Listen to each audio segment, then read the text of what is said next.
Selamat malam, saya Riana Diah Prameswari, mahasiswi Computer Science Bina Nusantara University Online. Saat ini saya sedang bersama dengan Ika Deni, salah satu pengamat dan penikmat sosial media yang sedang concern juga dengan konten-konten negatif yang berhubungan dengan agama dan penyerangan agama lain. Untuk itu kita sapa dulu terlebih dahulu Ibu Ika Deni. Selamat malam Ibu. Ya. Di media sosial ini ya Bu ya, itu kan sedang rame-ramenya komentar-komentar yang menjatuhkan agama lain kan gitu ya Bu ya. Nah ya, menurut Ibu ini sejauh mana sih Ibu merasa media sosial ini bisa mempengaruhi cara orang dalam memahami agama? Kebetulan ini relate ya. Aku panggil apa nih Mbak Ria? Mbak Ria ya. Relate dengan apa yang baru-baru saya alami. Sebenarnya sosial media pengaruhnya besar banget untuk bagaimana kita memahami agama tersebut. Tapi kembali lagi bagaimana mereka menyajikan dan bagaimana juga kita bijaksana untuk memahami isi tersebut ya, menggunakan sosial media. Tapi kalau saya sih hanya penikmat ya. Kalau pengamat mungkin belum ya. Karena kan Ibu ini banyak sekali konten-konten dan banyak sekali edukasi ya tentang konten-konten beragama, maksudnya sebagai netizen yang baik gitu kan, apalagi dalam menghadapi perbedaan agama yang saat ini sedang marak gitu ya Bu ya gitu. Oke. Nah itu Ibu pernah nggak sih mengalami backlash atau komentar negatif, misalnya kayak Ibu nih komentar atau Ibu memberikan edukasi tentang indahnya toleransi beragama dengan menjaga adab kita dalam dunia maya, ya begitu, pernah nggak sih Bu? Kebetulan saya sebelum berkomentar saya pahami dulu Mbak Ria ya, dan saya berharap banyak saya tidak membanggakan diri saya, tapi mungkin begitulah cara bersosial media yang benar.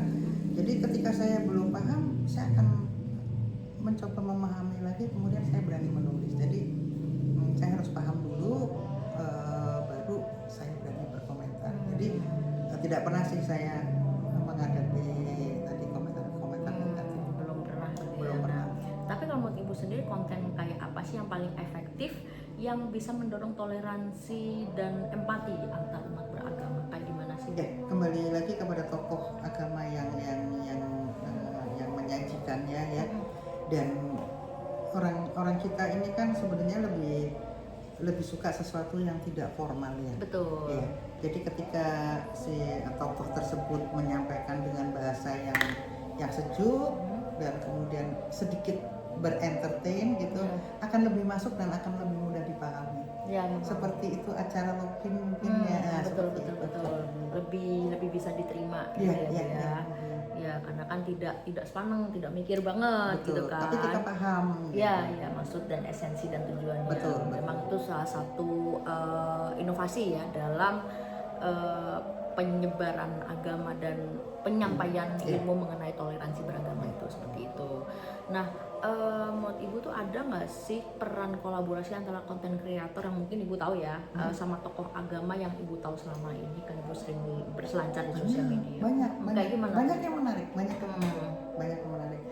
Tanpa saya menyebutkan nama gitu, sering kolaborasi antara orang yang tidak paham mungkin seperti saya, dan bertanya gitu kepada salah satu tokoh agama, dan mereka menjawabnya sesuai dengan kapasitas saya gitu, sehingga saya ketagihan untuk cari lagi seperti itu.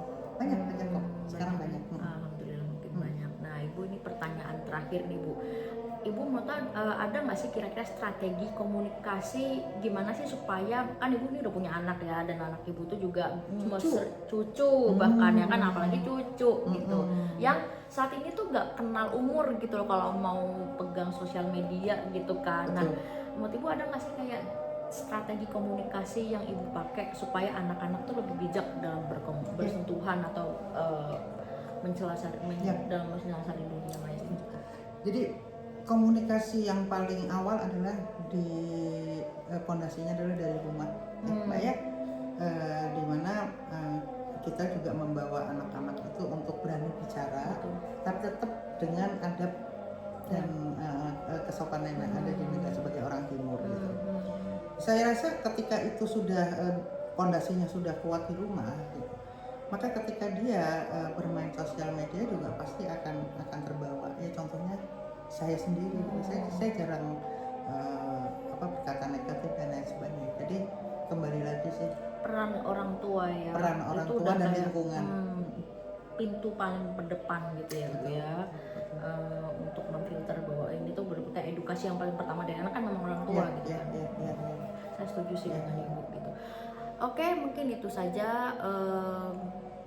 wawancara singkat kali ini bersama Ibu Ika Deni. Semoga memenuhi ekspektasi dan bisa mengedukasi tentang pentingnya adab ya di sosial media. Terima kasih, selamat malam.